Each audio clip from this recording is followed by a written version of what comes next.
La multiplication des nombres entiers. Pour bien multiplier des nombres entiers, je dois maîtriser mes tables et les poser et calculer correctement. Je sais poser et calculer les multiplications. Je dois néanmoins faire attention à plusieurs choses. Choisir l'ordre des nombres à poser pour faciliter le calcul.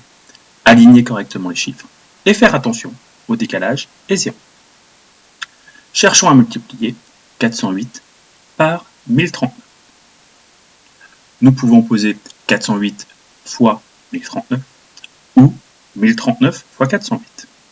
Dans le premier calcul, il faudra multiplier par 9, par 3 dizaines et par une unité de minute. Dans le deuxième calcul, par 8 unités et par 4 centaines.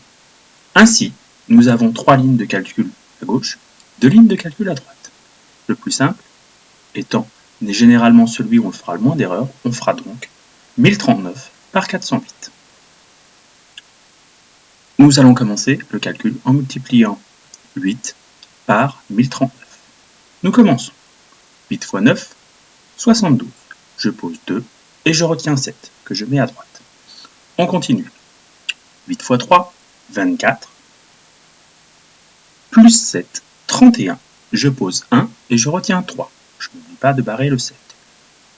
8 fois 0, 0. Plus 3, 3. Et enfin, 8 fois 1, 8. Ensuite, nous avons à multiplier par 0 dizaine. Le résultat fera 0. Il n'est pas nécessaire de poser de ligne de calcul. Nous allons ensuite multiplier par 4 centaines. 4 centaines revient à multiplier par 4 et par 100. Nous allons donc commencer par multiplier par 100 en ajoutant simplement 2 zéros. On peut aussi se dire que pour multiplier par 400, il suffit de commencer le calcul de 4 fois 1039 en dessous du 4 et non en dessous du 8. Attention. 9 fois 4 égale 36. Je pose 6, je retiens 3.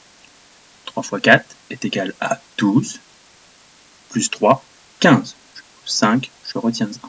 4 fois 0, 0, plus 1, 1. Et ensuite, 4 fois 1, 4.